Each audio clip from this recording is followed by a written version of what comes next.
Bienvenue sur Africa 24 dans cette nouvelle édition du QG Weekend. Voici les titres de l'actualité. Le renforcement de la coopération bilatérale entre le Kenya et le Maroc. Le nouveau président William Ruto recevait ce 14 septembre le ministre marocain des Affaires étrangères Nasser Bourita. Une audience centrée entre autres sur l'épineux dossier du Sahara. Le Cameroun érige un monument en mémoire de Ruben Onyobé à l'occasion de la commémoration du 64e anniversaire de sa disparition. Le leader indépendantiste avait été abattu en 1958 par l'armée française. Et puis coup de projecteur sur le nouveau sélectionneur des Lions de l'Atlas, Walid Regragui. Nommé il y a quelques semaines, l'ancien international est très attendu sur la performance du Maroc au Mondial 2022. Les détails à suivre dans ce journal. Mais tout d'abord, la démission de Vidi Chimanga en République démocratique du Congo. Le conseiller stratégique du président Félix Tshisekedi a annoncé quitter ses fonctions dans une correspondance adressée à la présidence ce 16 septembre. Correspondance dans laquelle il évoque, je cite, une décision mûrement réfléchie afin d'avoir toute la liberté de dénoncer et lever le voile sur les commanditaires de cette machination. Au cœur de ce dossier, une vidéo diffusée sur les réseaux sociaux et dans laquelle il déclare à des investisseurs qu'il est en mesure de leur permettre d'obtenir de façon aisée des contrats miniers. Une affaire qui a fait réagir dans les rangs du pouvoir. Dans un communiqué publié ce vendredi, la présidence affirme, je cite, que toute personne, y compris au sein du cabinet du président de la République, dont le comportement avéré aura enfreint la loi, la déontologie de sa fonction ou le règlement d'ordre intérieur du cabinet subira la rigueur de leurs effets. Notons que le nom de Vidi Chimanga n'a pas été cité dans ce document. Dans l'actualité également, des mesures pour soutenir les ménages, c'est l'initiative prise par le président togolais Faure Gnassingbé. Elles ont été annoncées ce 16 septembre par Sani Yaya, le ministre de l'économie et des finances. L'une des directives concerne, je cite, l'augmentation de 10% de la valeur indiciaire des salaires et pensions de retraite pour les fonctionnaires civils et militaires et les retraités du secteur public. Autre mesure annoncée, une indemnité mensuelle de transport accordée à titre exceptionnel à chaque fonctionnaire de l'État. À l'approche de la rentrée scolaire, le chef de l'État a aussi décidé d'accompagner les parents d'élèves. Ils bénéficieront d'une gratification spéciale chiffrée à 3 milliards de francs CFA, une enveloppe dédiée à l'achat de fournitures scolaires. Au Kenya, le nouveau président William Ruto a reçu le 14 septembre le ministre marocain des Affaires étrangères Nasser Bourita. Les deux parties ont échangé autour du renforcement de la coopération bilatérale entre les deux États dans le domaine du commerce, du tourisme, de l'éducation ou encore de l'agriculture. La question du Sahara était également au cœur des discussions. À ce propos, le chef de l'État kényan s'est dit ouvert à une solution de l'ONU. Nathalie Mou. Après avoir assisté à la prestation de serment du président kényan, le ministre marocain des Affaires étrangères Nasser Bourita a été reçu en audience au palais présidentiel le 14 septembre 2022. Les deux pays ont convenu de renforcer leur coopération bilatérale dans les domaines du commerce, de l'agriculture, du tourisme, de la santé et de l'énergie. Au menu des échanges également la question de l'autonomie du Sahara occidental, territoire disputé entre le Maroc et la République arabe sahraoui démocratique, proclamée en 1976 par le Front Polisario, mais non reconnu par plusieurs États du monde.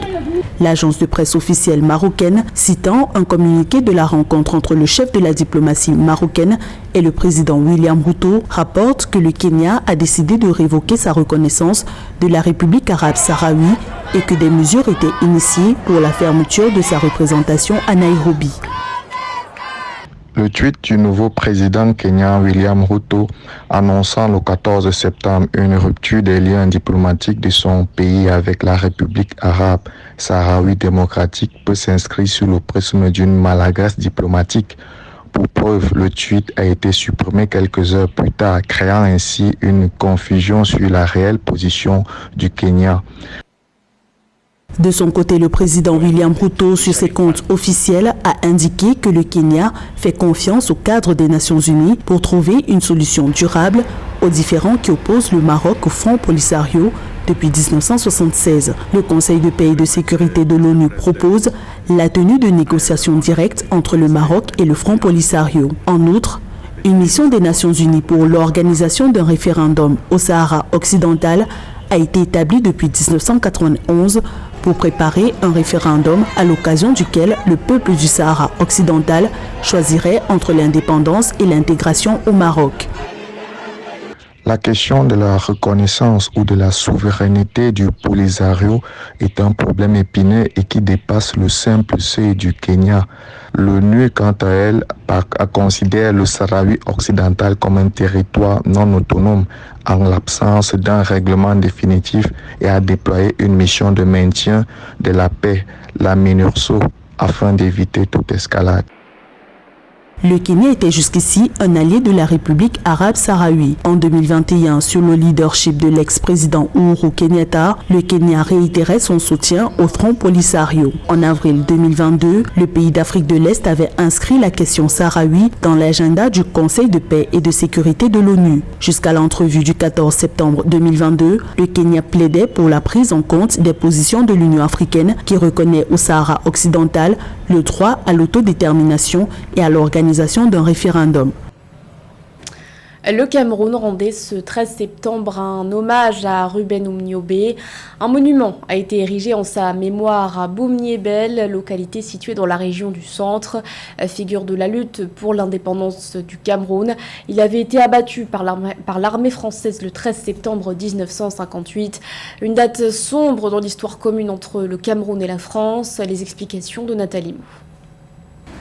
Faire le deuil d'un passé colonial douloureux, voire tabou, c'est la symbolique du monument à la mémoire de Ruben Oumniobé qui trône depuis le 13 septembre 2022 dans la ville de Boumniébel, bourgade de la région du centre située à 88 km de Yaoundé, la capitale du Cameroun. Cette cité est celle dans laquelle le combattant pour l'indépendance camerounaise a été assassiné par l'autorité coloniale française en 1958. Ruben Oumniobé, célébré en martyr, est porté à la tête du parti de l'Union des populations du Cameroun en 1948. À l'occasion du 64e anniversaire de sa disparition, son parti est prêt à construire une nouvelle relation avec la France, dont l'ambassadeur Christophe Guilou a pris part à l'inauguration de la nouvelle stèle. De la célébration d'un engagement, d'un homme qui a donné le meilleur de lui-même pour être utile à sa nation. Ce 13 septembre 2022 est mémorable parce que il nous ramène dans l'histoire de Oumniobé. Nous avons été agréablement surpris par la décision de monsieur l'ambassadeur d'être en ces lieux. Nous saluons cette démarche parce qu'elle constitue l'avenir, le fondement de la coopération avec l'Afrique. L'Union des populations du Cameroun est ici devant vous aujourd'hui. La France a reconnu pour la première fois sa responsabilité dans des massacres au cours des luttes pour l'indépendance du Cameroun le 3 juillet 2015 lors de la visite de l'ex-président François Hollande. En séjour officiel à Yaoundé du 25 au 27 juillet 2022, le président Emmanuel Macron a assuré de la gestion du contentieux historique entre les deux pays en créant une commission d'historiens qui établiront les responsabilités de ce passé douloureux. À l'occasion du 64e anniversaire de la disparition de Oumniobé, son parti l'UPC est prêt à construire une nouvelle relation avec la France. Il est plus important encore dans le contexte que nous avons aujourd'hui. Lorsque nous essayons de promouvoir la guerre et la division, parfois nous oublions que ce pays, nous l'avons obtenu grâce au sacrifice de nos pères fondateurs. Le combat pour l'indépendance de Ruben Oumniobé commence avec sa rencontre avec l'instituteur français Gaston Donat en 1930. Le 17 décembre 1952, il a porté l'un de ses principaux credos à la chaire de l'Organisation des Nations Unies, la réunification du Cameroun oriental francophone et du Cameroun occidental anglophone. Un combat remis en question depuis 2017 avec l'apparition d'une crise séparatiste anglophone dans les régions du nord-ouest et du sud-ouest du pays. Le projet de gazoduc reliant le Nigeria au Maroc semble se concrétiser. Ce 15 septembre, un mémorandum d'entente a été signé à Rabat entre des représentants de la CEDEAO, de la National Nigerian Petroleum Company Limited et de l'Office marocain des hydrocarbures et des mines. Un texte qui vient confirmer l'engagement de l'organisation sous-régionale et, je cite, « l'ensemble des pays traversés a contribué à la faisabilité de cet important projet ». Son coût estimé environ 25 milliards de dollars. Marie-Colette Babasagana. De la parole aux actes, le Maroc et le Nigeria confirment leur volonté de réaliser leur projet de gazoduc transnational. Le mémorandum d'entente du projet a été signé ce jeudi 15 septembre 2022 à Rabat. Le protocole d'entente a été paraphé par Sediko Douka, commissaire infrastructure, énergie et digitalisation de la CEDEAO, Malamele Kolo Kyari, président directeur général de la compagnie pétrolière nationale du Nigeria, et Amina Ben Kadra, directrice générale de l'Office national des hydrocarbures et des mines du Maroc. Il permettra d'établir des relations bilatérales et multipliera les multilatérales plus apaisées et fera ainsi naître un environnement propice au développement et à la croissance. Selon le communiqué conjoint publié à l'issue de la signature du document, ce mémorandum d'entente vient confirmer l'engagement de la communauté des États de l'Afrique de l'Ouest et l'ensemble des pays traversés par le gazoduc à contribuer à la faisabilité de cet important projet qui, une fois achevé, fournira du gaz à l'ensemble des pays de l'Afrique de l'Ouest et offrira également une nouvelle voie d'exportation vers l'Europe. Soyez assurés que NNPC, en tant qu'entité commerciale très importante aujourd'hui, travaillera avec vous pour réaliser ce projet. Nous allons également chercher de l'aide auprès d'autres personnes disponibles dans le financement et d'autres partenariats techniques. Le monde nous regarde, tout le monde est préoccupé par la transition énergétique. Le monde acceptera cependant que nous ayons la flexibilité d'utiliser le gaz comme énergie de transition à l'horizon de transition à l'origine 2050 ou 2060. Selon la présentation officielle de cette initiative, ce gazoduc stratégique participera à l'amélioration des conditions de vie des populations, l'intégration des économies de la sous-région et l'atténuation de la désertification grâce à un approvisionnement en gaz durable et fiable, et aura également des retombées économiques considérables sur la région en exploitant une énergie propre qui respecte les nouveaux engagements du continent en matière de protection de l'environnement. La signature de ce mémorandum vient à un moment où nos dirigeants luttent pour la valorisation de nos ressources naturelles. Une fois achevé, le projet fournira environ 3 milliards de pieds cubes standards par jour de gaz le long de la côte ouest africaine depuis le Nigeria, le Bénin, le Togo, le Ghana, la Côte d'Ivoire, le Libéria, la Sierra Leone, la Guinée-Bissau, la Gambie, le Sénégal et la Mauritanie jusqu'au Maroc. Cette infrastructure permettra aussi d'alimenter les États enclavés du Niger, du Burkina Faso et du Mali. Nous partons à présent pour le Mozambique à la rencontre de Mauricio Matapissé. En 2013, il a lancé sa marque de vêtements baptisée NTL pour Nothing to Lose.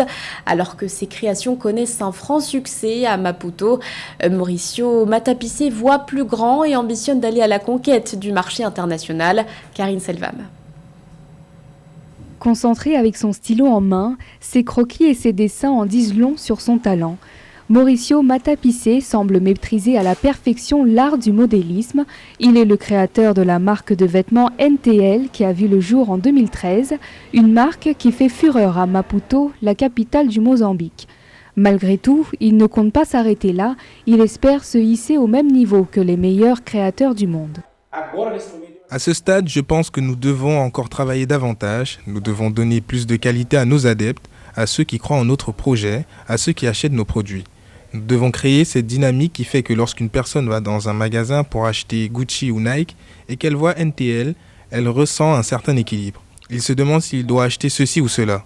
Le client devrait sentir NTL à ce niveau, ce qui est ma préoccupation actuelle.